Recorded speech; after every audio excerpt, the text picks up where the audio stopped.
reduce your automatic credit card billings, one of the ways is not only reduce the number of cards that you have, but also reduce those things that go on those credit cards automatically monthly.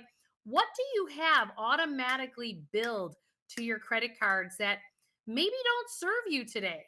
And what I want you to do is, as you start to do what I call find newfound money,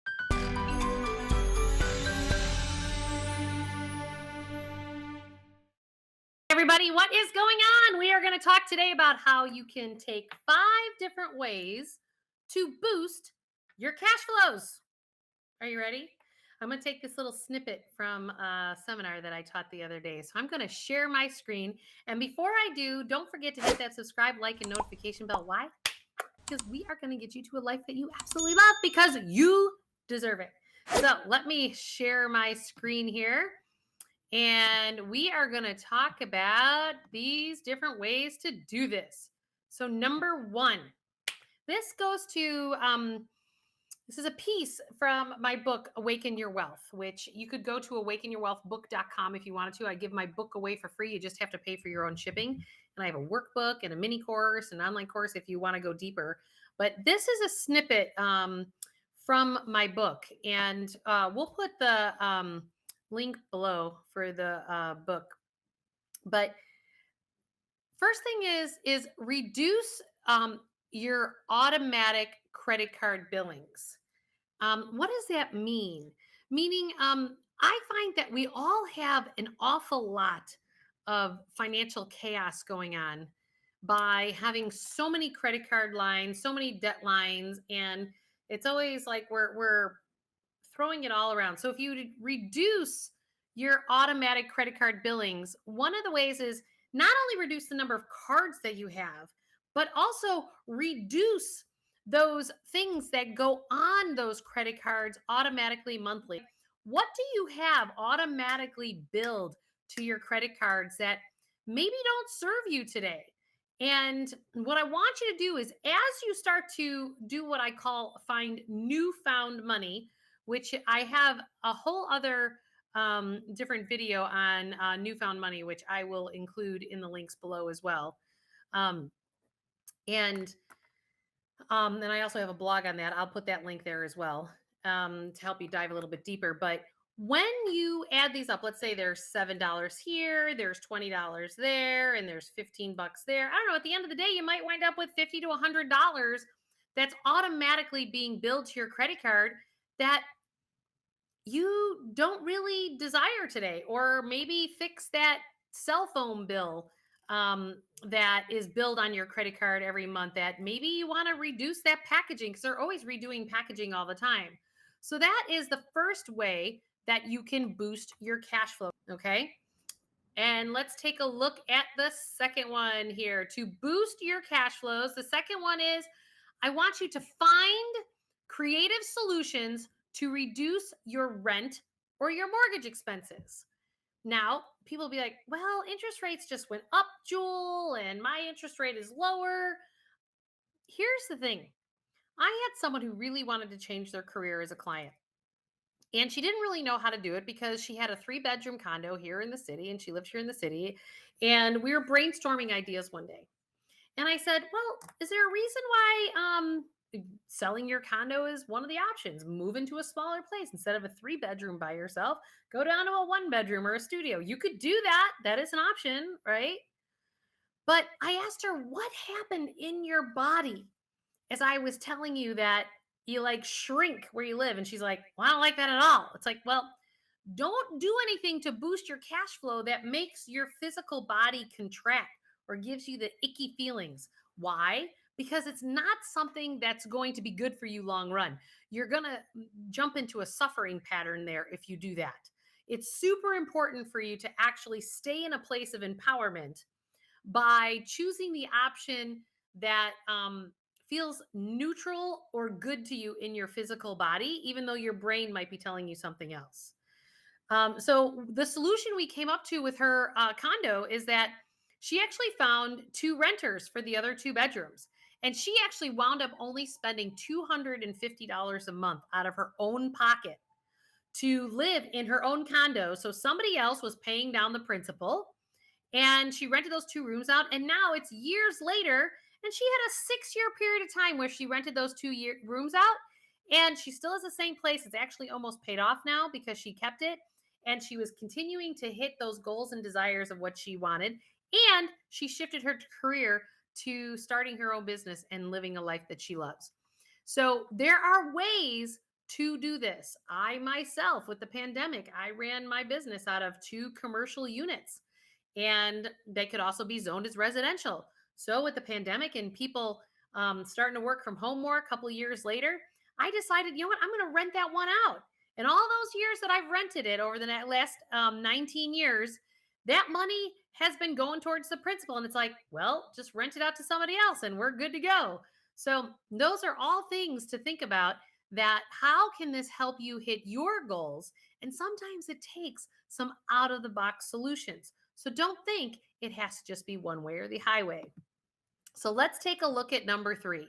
Number 3 is compartmentalize your money. What do I mean by that? So I'm always talking about these online savings accounts. I'll also share the link about short-term, midterm, and long-term planning. Um, I have a video on that too. So what I talk about is that you have your financial past while living in the present moment and planning for the future all at the same time. And so that's one set of components, because your past are your debts. And then in the present moment, which I will include a debt worksheet, as well as I will have a cash flow worksheet link as well. And you can grab those to help you work through some of those things in your financial past, from the debt, your cash flows in the present moment, and then your future, which is short term, midterm, and long term planning. If you start to compartmentalize your money, it helps you to boost your cash flows, because you start to realize, going, even in your short term bucket, if you have different goals, you may want to choose to open like one of those online savings accounts that every country has around the world, that you can name your financial intention. I have 8 of these buckets myself. It could be for my real estate taxes, vacations, my Christmas fund, emergency reserves, taxes. I have all these different buckets for different purpose. I have a house maintenance fund. How many of you guys didn't realize that if you were to replace and this is for the standard person, you may have higher tastes or lower, abilities to pay, but if you take a roof, windows, appliances, furnace, air conditioner, hot water tank, you add up all those major expenses that happen in a home. So if you're a homeowner, you can open up one of these compartments for your money. And if you put $250 a month into this bucket over a 20-year period of time, you always put $250 in that bucket, you'll always be able to replace your roof, your windows, your furnace. You'll have the cash in there. Now, granted, early on, things may happen faster, and so may not be exactly in that timing, but you will become your own bank and compartmentalize your money. And what this does is it stabilizes your cash outflow. So you're not going to debt to have to actually create your financial stability. So this is another way you can boost your cash flow. All right, let's go to number 4. You can increase your deductible. So on your car insurance, as an example, or your homeowner's insurance, you can choose different levels of a deductible. A lot of times they sell it with a $250 or $500 deductible, and that may be appropriate for you. But it may also not be appropriate for you, because you've now built up $2,000 or more in a savings account, and you no longer need the insurance. Because what is the definition of insurance? Insurance is about the fact that I have a gap in my world and I want somebody else to fill that hole for me, and I'm going to pay an insurance company to do that. But when you become your own bank and you become your own insurance company, because you've built up your own personal insulation, you should go back and look at, what are my deductibles on my car insurance? What are the deductibles on my homeowner's insurance? And then when you have premium savings, so if your premium dollars, you save, $40 a month, and you say, that's amazing. Okay, so now we're adding that up and saying, now I have from, my savings on my automatic bills. That was $50, and I saved $40 on this. All of a sudden, now you have $90 a month that you can intentionally align to somewhere else. So let's go to number 5 in terms of boosting your cash flow.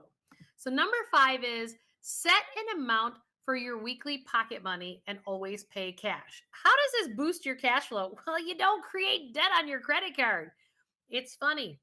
Some people will tell me, because they're so stuck in their stuff, they're like, why would I carry cash? And I'm like, I don't know. Because you would hand over $100 bill very differently than sliding a credit card for $100.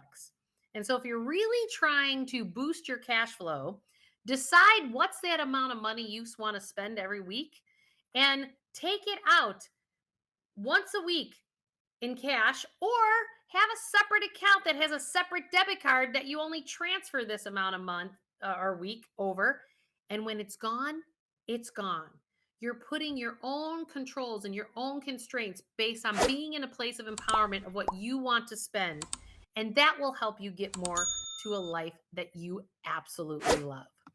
Well, thanks for joining me today. And I hope those 5 things to boost your cash flow help you get to a better life of one that you absolutely love. And don't forget, you have to shift it to fund your financial intentions once you boost the cash flow. Thanks, everybody.